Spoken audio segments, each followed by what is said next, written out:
Hello my friends, welcome to the Wicked Bitter channel. I'm Travis. I thank you for checking out this video. Real quick, I want to put it out there. If you love wrestling content, this is the channel for you. If you haven't subscribed yet, I ask that you please take a couple seconds out of your day. It's really quick to do. If you don't mind just hitting that subscribe button on this channel, you'll get videos weekly from me. We'll talk about Raw, we'll talk about SmackDown. Sometimes we'll throw in AEW, sometimes we'll throw in NXT. We'll review pay-per-views, we do predictions. I'm actually going to come out with a video or two about the draft coming up. I want to do my own draft here where I think where people will go, and then I might make another video where I would just draft people, maybe not even one related to what I think WWE will do. We got some weekend content for you guys here today. I wanted to make a video right after SmackDown, but to be honest, I had a lot of pizza and then I just fell asleep.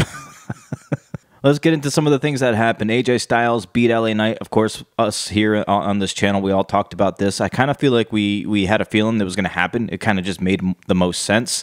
So it'll be AJ Styles versus Cody Rhodes at Backlash in France.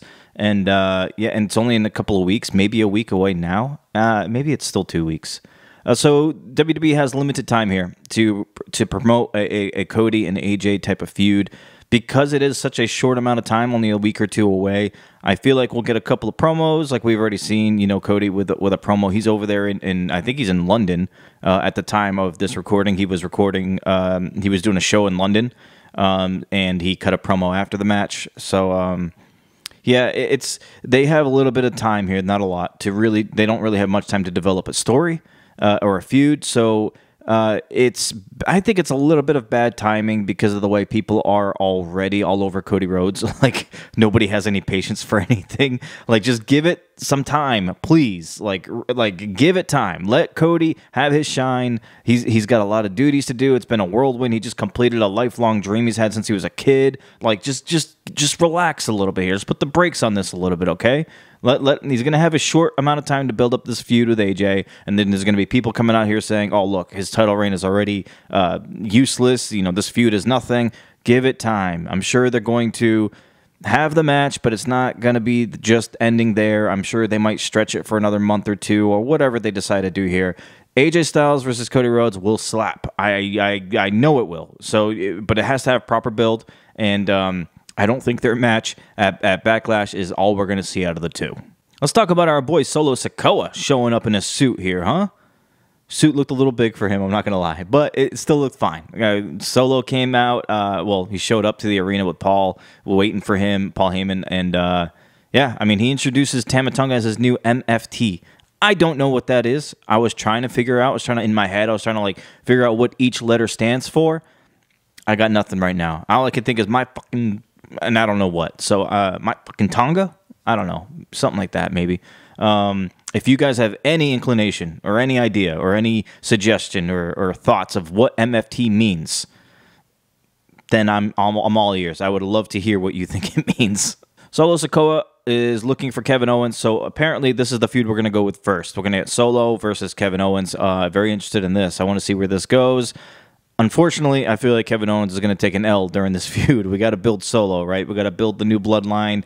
Solo, I don't think he's just got Tama Tonga and that's it. I think he's going to introduce some other people to this, all in due time, I'm pretty sure. But it's interesting to see all of a sudden now Solo can just speaks like nonstop. And I think he's done well at it, actually. You know, he doesn't speak quickly or loudly. He's very like soft spoken for the most part, but then he gets a little loud when I feel like he thinks he needs to, and it works. I feel like, and the expressions on his face, the way he slowly looks up at Paul Heyman after he says something, like it's very intimidating. It's very like prison bully like, and I like it. I think it's cool so far. Yeah, we're gonna have more on this in a second here because there's a couple things we got to get into before we get to Solo coming out into the ring with his promo. Let's move over to the Tag Team Championships. So we got the new Tag Team titles on Raw, and we all just assumed, of course, there's going to be new ones on SmackDown. So I was under the impression, I think I might have mentioned in another video, that I thought the Tag Team Championships for SmackDown were going to look similar to the WWE title that Cody has and the Women's Championship that Bayley has, because by the track record, that's kind of what they did with the Raw Tag Team titles. They made those titles look very similar to Priest's title and the vacant Women's Championship on Raw. So I figured, you know, they got that giant WWE logo in the middle. So I thought that's what they were going to kind of do with the SmackDown tag titles, which we are now referring to as the WWE tag titles. It's going to be hard for me to remember that. I'm probably going to always refer to it as SmackDown tag or Raw tag titles, but hey, whatever. They revealed the SmackDown tag team titles, and my God, they are beautiful. Oh my God, they are beautiful. I love those tag team championships. They are a throwback. If you guys remember, I'm not exactly sure the years, maybe between 03 and 05, the SmackDown tag team titles, it looks just like that, except it's literally all gold, except there's no like hints of blue in there like the old ones were. But man, I love these tag titles. I like the SmackDown ones far better than the Raw ones, even though the Raw ones are a step up, like several steps up from the red strap and silver center, like way better than those, way better. But still, the Raw titles, not my favorite, but they're better than what we've had.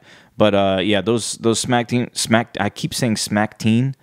I want to say SmackDown tag team titles. Those tag team titles are, I mean, miles better than the Raw titles or the old SmackDown tag titles, like miles better. I even put out a poll on both X and on YouTube asking what you like better, which tag team titles, and an overwhelming response, like not even close. Everybody prefers the SmackDown over the Raw, and I don't blame you at all. Those things are chef's kiss, beautiful. We quickly move on to a fatal four-way tag team match to determine the number one contenders for those brand new tag team titles, and the Street Profits won. Not much to really go into here. I mean, it was a fatal four-way match, tag team match, and it was fantastic. Everybody looked great in this match. I felt like everybody had their moments, but ultimately it was Street Profits who came out on top. Because Waller and Theory just won these titles, I have a feeling that they're not going to lose it right away. So I think they will beat the Street Profits. I don't know how, maybe by cheating, maybe cleanly, who knows. But I think there is some juice in this Waller and Theory connection here, tag team. I think they should run with this because they're both very charismatic, especially Waller, and it's a good way to build them to build them into really great heels here on SmackDown, and eventually it's going to lead to, you would think, most tag teams lead to a split where one person stays heel and the other one becomes a face. I feel like there's going to be an Austin Theory face turn eventually. So let's ride this out. Let's build them as top heels, and then ultimately the dagger later on when Waller turns on Theory, I think would be a fantastic way to flip it and to give WWE another young face to get behind in Austin Theory. Let's move on to that promo in the ring with Solo Sikoa, Paul Heyman in there, and man, I'll tell you what, I looked at my TV screen like, come on, dude, you gotta be kidding me. When Solo was trying to talk and everybody was booing the hell out of him, and then they were chanting, "We want Roman." And then if you looked at Solo Sikoa's mouth as he wasn't on the mic, you could read his lips, he said, "Oh, now you do. Now you do." And it's so true. Now everybody's chanting, "We want Roman." Months ago, everybody couldn't wait for this dude to lose the tag team title or the WWE title because he wasn't here. Everybody couldn't wait. Everybody picked on him. Hey, why is Roman never here? You know, Roman's not a great champion. He never defends it. He's never around, blah, blah, blah. He takes weeks off, sometimes a month off. And now that he's not here, now that he's lost the title to Cody, everybody wants to complain and everybody wants to say, "We want Roman." Come on, man. Do you guys not see yourselves? Like, I'm not talking, if you're one of these people, yes, I'm talking to you. But if you're not, I'm not talking to you. But you got to see this, right? If you're one of these people, you have to understand what you're doing here, right? Same people who clamored for him to lose that championship, now you're clamoring for him to be here. Come on, dude. WWE has kind of done this to themselves, to be honest. They built him up to be the top guy in WWE, and he has been. And that long, 3.5, 4-year reign as champion, it's going to be hard whoever comes after him. It is. It's just going to be hard. Like, that's the case for Cody already. People are already crapping on Cody. And then people are already giving Solo Sikoa crap. And maybe people are rebelling and giving WWE crap because they just want Roman back. I hope this is not a thing where they just hijack every show or they chant over promos or they boo Solo out of the ring. Like, let this guy have his moment here to shine a little bit, you know? Roman will be back. I keep saying it, we have to have some patience here as wrestling fans. Like, let's just give it some damn time. During this promo, Tama Tonga shows up as he bloodied Kevin Owens and throws him out from the backstage area.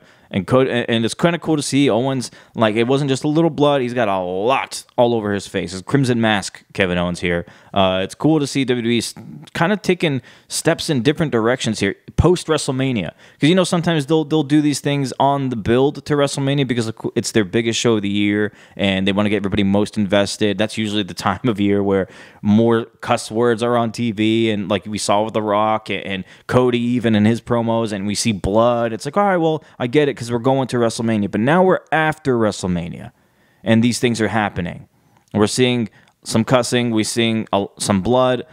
This is a positive sign here, as violent and strange as that sounds from me. But it's different from our normal, right? It's different from what we've been used to for so many years. So very welcoming. I love this. Clearly, Kevin Owens versus Solo Sikoa is the direction here. And I want to see where this is going to lead Tama Tonga and Solo Sikoa, because I feel like WWE is just going to continue on the hot streak that they've been on in building great stories. We're going to move to the main event, Bayley versus Naomi. And before we do that, we get the Damage Control up in the skybox, and then, of course, here comes Bianca and Jade, and my God, right away, okay, so this is happening. We talked about it in one of our videos, like, this is happening. So I had a feeling that they were going to go after Damage Control and beat them for the tag titles. I did not think it was going to happen, like, right now. This is happening right now. Like, I kind of feel bad for Asuka and Kairi Sane a little bit, because those titles are gone. Like, they are not beating Jade. They're not beating Bianca. WWE is going to make Bianca and Jade into, like Macho Man and Hulk Hogan teaming up. Like, some of you might hate this comparison, but this is like two mega powers coming together here, and they're going to beat the tag team champions, and they're going to take those titles, and they're going to have a hell of a run with them. Eventually, it'll turn into one of them turning into another. Of course, we can all just assume it's Jade that's going to turn on Bianca, and then that'll be our WrestleMania match later on. But I'm telling you, man, these two are going to be tag champions, and that means, of course, they get to show up on Raw and SmackDown and even NXT if they wanted to, and I feel like they're going to beat every single team. It is going to be wild.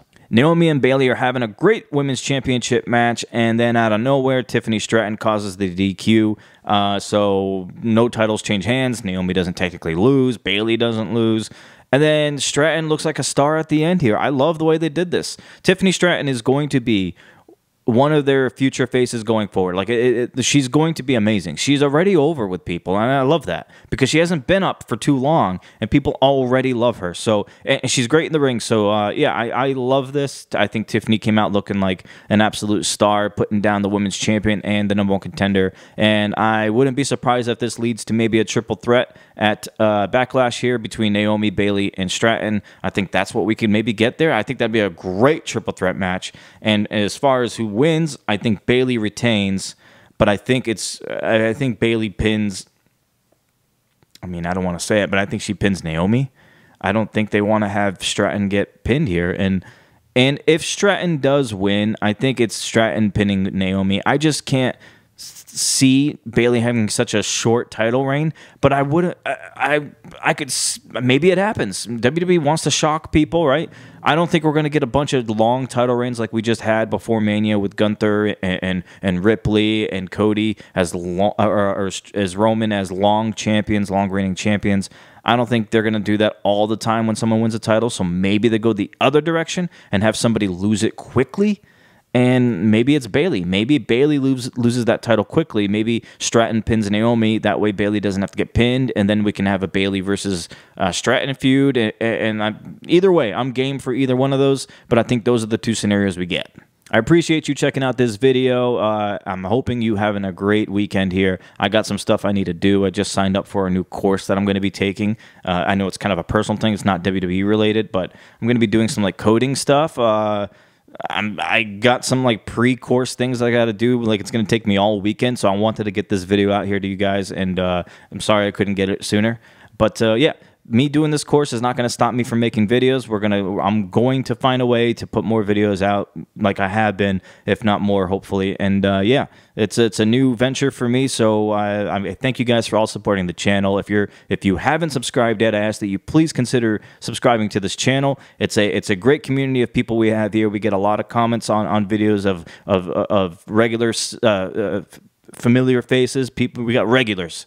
that comments on these videos, which I cannot appreciate anymore. We get emails, I answer emails and comments, and yeah, it's just a fun environment here. It's to me, it's so fun talking to other people, other wrestling fans. It's like a different type of community. Like, of course, you got sports fans, you got, you know, fans of music or whatever, but I think pro wrestling is such an interesting niche that, like, it's just like a specific group of people, and I really love that for some reason. I don't know. It's cool. I love talking wrestling with people, so yeah, if you enjoy that kind of stuff, this is the channel for you, and I ask that you please consider subscribing to this channel. I don't think you'll regret it at all. Until then, guys, until we yeet again, stay bitter.